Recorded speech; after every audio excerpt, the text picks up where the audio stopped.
I'm Kurt Munz, and this is joint work with Vicky Morwitz. For a long time, consumer psychologists have believed that the behavior of choosing causes consumers to improve their attitudes toward the things they have chosen. It's perhaps the most classic example of how behavior affects attitudes. Today, we're going to challenge the idea that the behavior of choosing causes spreading. We're going to show that spreading of alternatives, a process long thought to result from choice, requires neither choice nor the self-perception of having made a choice to occur. It does not require behavior at all. Rather, spreading occurs whenever people accept outcomes. People normally accept the outcomes of their own choices, but they may also accept outcomes they have not personally chosen.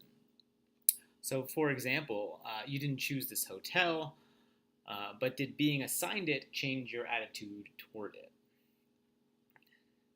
Brehm classically demonstrated this, that choosing a product changes a consumer's attitude toward it by asking consumers to provide attitude ratings for several toasters. He then asked them to choose between two they had initially rated about equally. After the choice, he asked them to rate the toasters a second time. He found that attitudes toward chosen toasters improved and attitude toward rejected toasters declined. He explained this post-choice spreading of alternatives by cognitive dissonance. The negative features of a chosen toaster became inconsistent with the knowledge of having chosen it, and choosers were motivated to relieve the unpleasant feeling of cognitive dissonance by adjusting their attitudes to become consistent with their choice. One way that this attitude change could happen could be through adjusting the importance of the product features, either by bolstering the features on which the chosen toaster excelled or by trivializing the importance of the poorly performing features. Imagine that a consumer initially desired to buy a toaster with 4 bread slots. If the consumer ultimately chose to buy a toaster with 2 slots, that consumer may think to him or herself, having 4 bread slots wasn't actually all that important to me. By downplaying the importance of the missing bread slots, the consumer could be happier with the chosen toaster. Beginning with Brehm's work, researchers have agreed that the behavior choosing caused the spreading of alternatives. However, in 2010, Chen and Risen published a critique of Brehm's paradigm. They argue that for causal evidence that choice affects attitudes, the assigned outcome of the choice would need to be randomly assigned. Several researchers subsequently published papers doing so. These papers used a blind choice technique, where they gave the participant the perception that they had made a choice, but actually randomly assigned the outcome. For example, Charot, Velasquez, and Dolan led participants to believe that they were making subliminal decisions. Options were flashed on screen too quickly to be read, but participants were asked to choose anyway. The outcomes were actually randomly assigned. Others have altered actual choices by sleight of hand. Critically, in these studies, the perception of choice was used to moderate the spreading effect. Only those who believed they had chosen changed their attitudes. Because spreading occurred without any actual choice, some of the authors concluded that the spreading was more consistent with Brehm's self-perception theory, where people infer their own preferences from the choices they have made. In contrast, we argue that neither choice nor the self-perception of having made a choice is required to observe spreading of alternatives. Rather, spreading depends on accepting an outcome. People normally accept the outcomes of their own choices, but they can also accept outcomes without believing they have chosen them personally. To illustrate, I'll tell you a quick story. A colleague of mine is something of a foodie. She appreciates simple, fresh ingredients in her cooking. She told me about a product on sale in Europe called Simmenthal. It's a canned meat product that comes packaged in beef jelly. It's the type of product that doesn't change shape when you remove it from the can and somehow won't expire for over a decade if properly stored. Given her food preferences, I was shocked to learn that she had a surprisingly favorable attitude toward it. When I probed, she disclosed that she had worked as a brand manager at Kraft Foods in Europe and had been assigned to manage the Simmenthal brand. She hadn't chosen to manage Simmenthal, but having accepted her assignment to manage the brand, her attitude toward it had improved. Today, I'm going to show you evidence of spreading without a perception of choice from 3 studies. The first is like the marketing manager example. We told participants that they would have to sell a particular brand to one of their peers, and we observed improvements in attitudes toward the assigned brand immediately afterward. Next, we'll look at our proposed mediator. When participants were assigned a hotel with certain features, we found that they rated poorly performing features as less important. Finally, we'll bring it all together. When participants had a hotel chosen for them by their employer, their attitudes toward the assigned hotel improved, mediated by changes in the importance of the hotel features. This mediation was moderated by acceptance. The more participants reported that they accepted the outcome, the more pronounced was the spreading in attitudes. The first study shows the main effect, that attitudes toward an outcome can spread even when there is no perception of having personally chosen that outcome. We show this in a salesperson scenario. 48 NYU students were included in the analysis for a longitudinal design that consisted of 2 sessions separated by 2 weeks. At time 1, participants provided their attitude toward retailer brands on 13-point scales. Based on these time 1 attitudes, we randomly selected 2 brands that were rated equally and as close to neutral on the scale as possible. We then randomly selected one brand as assigned and the other as competitor. At time 2, we told participants that they would have to enter a chat room to try to convince another participant to buy their assigned brand. They would be competing against a third participant that would be selling the competitor brand. After assigning brands, but before the chat room, we measured attitudes toward the brands at time 1, all the brands as at time 1. We measured the same attitudes as time 1. The chat room never actually occurred. We observed the predicted interaction. Attitudes toward assigned brands significantly improved, while attitudes toward competitor brands remained unchanged. In other words, attitudes toward the 2 brands spread apart, similar to how they spread following choice. Study 1 showed that the attitude changed for an assigned outcome. The purpose of Study 2 was to show that assigned outcomes also affect our proposed mediator, feature importance. In the spreading literature, negative features of a chosen outcome become inconsistent with the knowledge of having chosen it, causing dissonance.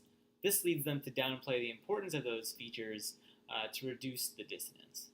We predicted that even when consumers would be assigned an outcome that they accept, they would similarly trivialize the importance of poorly performing features. That is, a particular feature wouldn't be as important after being assigned a hotel that performed poorly on that feature. We modeled the study on the website hotwire.com. So Hotwire has a feature where consumers can pick the location and star classification of the hotel without knowing the actual hotel that they are choosing. Thus, when they are choosing the hotel, they don't know that the hotel performs on various features. We use this setup to manipulate the performance of the features our participants had not personally chosen. This was another longitudinal study, except this time on mTurk. After attention checks, 174 were included in the analysis, and time 2 occurred about 2 weeks after time 1. At time 1, we measured feature importance, first on 7-point independent scales for the features you see here, and then we also had a 100-point bipolar trade-off measures where participants were asked their relative importance of amenities versus cleanliness. At time 2, participants were randomly assigned one of the hotels that you see here. We manipulated service and amenities and held location and cleanliness constant. In the assigned service condition, participants were assigned a hotel that was rated 4 out of 5 stars on service, but only 2 out of 5 stars on amenities. In the assigned amenities condition was the opposite. Participants were assigned a hotel that was rated 2 out of 5 stars on service and 4 out of 5 stars on amenities. After assignment, we measured the independent 7-point scales, which we showed earlier, and we also measured the bipolar trade-off measure that you see here. These are the results from the bipolar trade-off measure that I just showed. As predicted, we found a pattern consistent with spreading for feature importance. Specifically, there was no difference in the conditions in relative importance at time 1 before any manipulations occurred, but the importance measures spread apart after assignment such that there was a significant difference at time 2. This was also indicated by the significant two-way interaction. Participants in the assigned service condition moved the slider bar significantly closer to service at time 2 compared to time 1, and participants in the assigned amenities condition moved the slider bar closer to amenities, though the difference did not reach significance. While the pattern is consistent with spreading, we also wanted to know how the importance of individual features changed. That is, did participants trivialize poorly performing features, or did they bolster the importance of features that performed well? To answer this question, we used the independent importance measures and focused on the two features we manipulated, which were service and amenities. We found that poorly performing features were trivialized. In these figures, the different colors of the bars indicate the different time points. Those in the assigned amenities condition on the left, who were assigned a hotel rated 2 out of 5 on service, significantly lowered their report of the importance of service.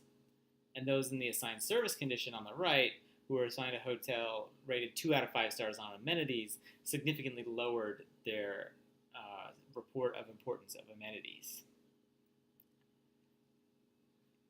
So we've shown that assigning outcomes can affect attitude and feature importance ratings. In study 3, we aim to show that in response to assigned outcome, changes in attitude are mediated by changes in feature importance. We did this in the context where self-perception of having made a choice was even lower, when an employer books a hotel room on their employee's behalf. We also aim to demonstrate that acceptance of the outcome moderates the effect. That is, spreading of alternatives should only occur for those who accept the outcome. This study was nearly the same as study 2, except participants were told that they would have a 3-night business trip booked for them by their employer. We also measured attitudes, and the star ratings were replaced by stoplights based on those used at Consumer Reports, which you see on the screen there. An alternate explanation when an employer assigns a hotel could be that the company chose the hotel because it is a good one, and so our participants were responding to that information. So to reduce the perception of an implied endorsement, we included this language. No one in your company has stayed in this particular hotel before or has any opinion about it. Like study 2, this was another longitudinal study on MTurk. After attention checks, 410 were included in the analysis. Time 2, again, occurred about 2 weeks after time 1. So this graph shows the results of the bipolar sliding scale, which measured the relative importance of amenities to service, and we replicated the pattern observed in study 2. Specifically, when participants were assigned a hotel that performed well on service and poorly on amenities, they replaced the slider bar closer to service at time 2 compared to time 1. And when participants were assigned a hotel that performed well on amenities and poorly on service, they placed the slider bar closer to amenities at time 2 compared to time 1. We also replicated the pattern of results when analyzing the independent measures of feature importance. As before, participants trivialized the poorly performing features. One major change from study 2 is that we also measured attitudes at both time points. So we measured attitudes toward 2 hotels. Those are the 2 hotels you see there on the left. One performed well on amenities and the other on service. At time 2, we assigned one of those hotels to the participants based on condition. So in the next slides, I'll show you the changes in relative attitude, which we computed by subtracting the attitude toward the second hotel from the attitude of the first. So positive numbers on amenities and negative numbers favor service. On our attitude measures, we replicated study 1 in that we observed spreading of alternatives for randomly assigned outcomes. Those assigned a hotel performing well on service adjusted their attitude measures to more strongly favor service, and those assigned a hotel performing well on amenities adjusted their attitude to favor amenities. When we discussed post-choice spreading of alternatives, we described how choosing affects feature importance and subsequent attitudes. Today we have claimed that the same process can occur for assigned outcomes. And we also predicted that it would be the case that only for outcomes that people would accept. So we tested these predictions with a moderated mediation model. We measured acceptance with agreement on 7-point scales to these 4 measures. And we found that higher levels of acceptance led to greater levels of greater spreading and feature importance. We also found significant moderated mediation when testing the complete model and process. So the key findings: spreading of alternatives does not require self-perception of choice. Spreading depends on accepting an outcome. Changes in feature importance mediate changes in attitudes. And these findings have implications for theory. It extends when we can expect spreading of alternatives to occur, and may also have practical implications that these reactions are similar in non-chosen scenarios, which could apply to things like subscription services where people get curated boxes, and so to the extent that they accept those, what the options provided to them, it should improve their attitudes. Thanks very much.